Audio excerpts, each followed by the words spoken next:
why would you wear something that is forcing women to look a certain way like a corset? And her response is, I can do whatever I want. I'm not wearing things to make a statement. I'm not wearing a corset because I'm a mouthpiece for some movement. I'm wearing a corset because I dress how I want and I do what I want and I do dope shit.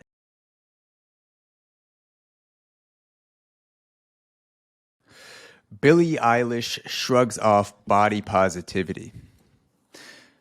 Billie Eilish recently appeared on the cover of Vogue, and she was dressed a lot more glamorously and wearing a lot tighter, fitter clothing that she normally doesn't wear. She's wearing clothing that fit more tightly than she normally wears on social media, on Instagram, Facebook, wherever she's posting pictures. She was wearing a corset. She was wearing things that were kind of the pinup look back in the day. And Billie Eilish is someone who dominates the pop culture conversation. She has billions of streams. Her and her brother Phineas kill it. And the latest interesting thing, the latest thing that she's done that's gotten a lot of people's attention is appearing on the cover of Vogue. And you should go check out these pictures for yourself. You can Google Billie Eilish Vogue if you haven't seen it yet. And you can also read the interview. I'll link the actual Vogue interview in the description of this podcast. But let's get into it. Billie Eilish, she said this about body positivity in the interview. So she says, quote, "If you're about body positivity, why would you ever wear a corset? Why wouldn't you show your actual body? My thing is I can do whatever I want. My thing is I can do whatever I want." I love this. When Billie Eilish wears baggy clothes, when she's not dressing as extravagantly, other movements latch onto her and say, oh, look, she's supporting people who dress like this. Oh, or she's supporting thicker women or whatever. Or because she's dressing like this, a movement claims her. And now she dresses in a dress. She wears a corset. She wears something that's tightly fitting. And it flies in the face of everything that she was doing before, wardrobe-wise, at least publicly. Maybe she was dressing like this privately. And she says, if you're about body positivity, why would you wear a corset? Why wouldn't you show your actual body? And she's kind of responding to her critics that are like, oh, why are you feeding into the beauty and the kind of like the corset? The corset symbolizes forcing women to look a certain way.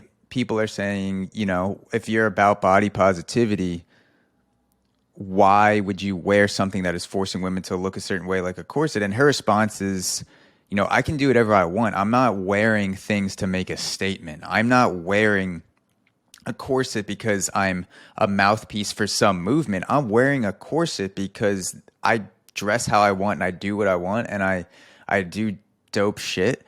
And that's what I want right now. My actions are not to satisfy groups of people that identify with a certain movement. My actions are representative of me. I'm not a mouthpiece. And I appreciate that about her. Because like I said, what I love about Billie Eilish is I can't figure her out. She doesn't fit into any sort of one category. Musically, ideologically, it seems like, even fashion-wise, she's constantly switching it up. And something that I've been thinking about recently is freedom of ideas versus groupthink. And if you can figure someone out easily, if someone can figure me out easily, if someone can figure you out easily, where you say something and then based off of that idea, you can guess what the person's going to say or believe in, that you are always constantly falling in the same category, that all I have to know is one thing about you, or all I have to know is the group you belong to, and then I can extrapolate the rest of your views.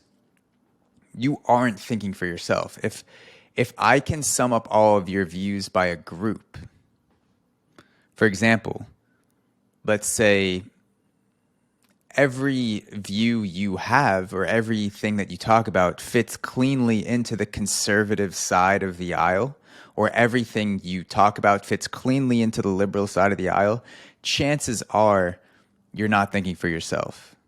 Because ideas are all over the place. And as humans, we've conceptualized groups of ideas and we put them in boxes. And people become attached to these groups. You, instead of thinking for yourself, instead of thinking about an idea, often people will say, okay, this idea fits in with the conservative viewpoint, for example, and now I have to make myself rationalize that idea because I've identified with a group, I've attached myself to this group, I've built a following on this group, and so now I have to think in terms of how this group thinks, which is groupthink, versus freedom of ideas, where you take each idea individually.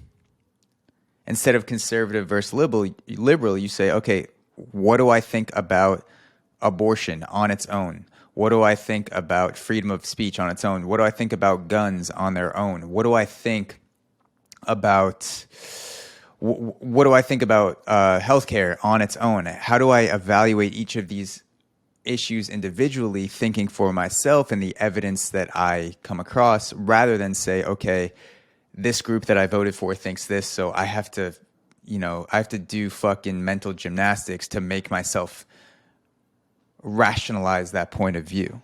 And so I like, going back to Billie Eilish, I like that I can't figure her out. And I think that's a sign of thinking for yourself. If you can't really figure someone out, if someone says, I love guns, you might think, oh, this person's a conservative. And then they hit you with another idea, which is more liberal, where you want to legalize all drug use. Those are two things that don't really fit in the same party historically. That there's a much higher chance that that type of person, someone who has views that conflict with the different groups, or you're pulling views from different groups and seeing what works for you, there's a much higher chance that person is thinking for themselves. And so, yeah, I respect Billie Eilish because I can't figure her out. Number two, the second thing I want to go back to is the body positivity movement specifically, because it gets mentioned in this article. And I want to talk for a little bit how absurd the body positivity movement seems to me when I think about it. Say, replace body positivity, replace the body of a human being with the body of a car. And you're driving a car. It's beat down. There are things that are wrong with the health of your car. Maybe the oil and gas is leaking. Maybe the actual the frame of the car is off. You have to get things fixed. The interior's fucking shredded. The insides of the car beat to shit. And your friend gets in the car and you're driving it. It's your car, and your friend says, hey, there are a lot of things wrong with this car. It doesn't look good. It's not really driving well. And you tell your friend, as the owner of the car, how dare you? That's not car positive. I have a positive image of my car, and therefore I'm not willing to change at all. I'm not gonna change the oil. I'm not gonna fix the interior. I'm not gonna do things to better my car and keep it running efficiently, because I'm car positive. I accept my car how it is. And maybe 20 miles from now it'll break down and that'll be it. But I'm gonna accept my car how it is. I love my car. I love the interior. I love the exterior. However my car is, I am car positive. I am going to show my car to the world, and I don't give a fuck. And how dare you tell me that my car could be better? And that is kind of how I think of the body positivity movement. I understand body positivity. I understand where those people are coming from. At the same time, there has to be a line. You can't be positive about everything. You can't just, there has to be a line to which you say, okay, maybe this isn't the way to go. I'm 100 pounds overweight. I don't feel good. I don't like what I see when I look in the mirror. All these people on Twitter are telling me to be positive about my appearance, but I don't feel positive. I don't feel good. There's a line where you draw where you say, okay, this isn't good anymore. I should want to be better. I can't be positive about everything. And that goes for your body, that goes for your personality, that goes for your habits. Body is just one thing. There should be an internal voice and internal evaluation about your body, your habits, personality, whatever the work you're doing, where you are self-aware of how you can make things better. And to me, the body positivity movement seems to embrace an unhealthy lifestyle, to which they take away that line where it would be good to change. You'd be better off changing and maybe losing some weight, or maybe eating healthier or working out. And they say, you know what, however you are is the best way to be. And that's just not true. You can always get better. Like I said, it's not just your body, it's everything. And it's like you need a reason to be positive about something. It takes away the power of positivity, quote unquote, the power of positivity, if everything, you just brush a broad stroke with all bodies and you say, this is positive no matter what. And so for me, there needs to be a line where you say, okay, maybe this is a little bit body negative. Maybe I should think about changing my habits and changing the way I eat, changing the way I work out, changing the way that I move so that I can be better. That's not to say hate yourself. There's a line between body positivity and body negativity, and that is accepting your body, that is accepting where you are and still desiring to improve, still desiring to be better, still be willing to work out and improve your habits, improve your diet, whatever. The last thing I wanted to talk about, which is, I thought this was great. Billie Eilish gets asked a question about her horse at the end of the Vogue interview. And she says, the interviewer asks her, she says, do you have a horse, basically? And Billie Eilish says, maybe, maybe not, who knows? So the interviewer says, do you have a horse? And Billie Eilish basically is like, maybe, maybe not, who knows? And I respect the shit out of her for this answer, because it seems like she's low-key telling the interviewer to fuck off. Because there are certain things about your life, even as a celebrity, that should stay private. There are certain things about your life that just don't fucking matter. Why does this person care if Billie Eilish has a horse? What does that add to anything? And we have this fascination with celebrities in our culture where we need to know everything about them. Like, what type of bike does Jennifer Aniston ride? What type of toilet does Ben Affleck take a shit in? Oh my God, Ben Affleck shits? Like, what are we doing? Why are we so hyper obsessed with things that celebrities do that have nothing to do with what makes them famous, or have nothing to do with the skills that we value them for? There are certain things that should be private and that should be off limits, and that we just shouldn't care about. It's not doing anything for us to care about and be hyper obsessive over the things that celebrities do. Celebrities are people.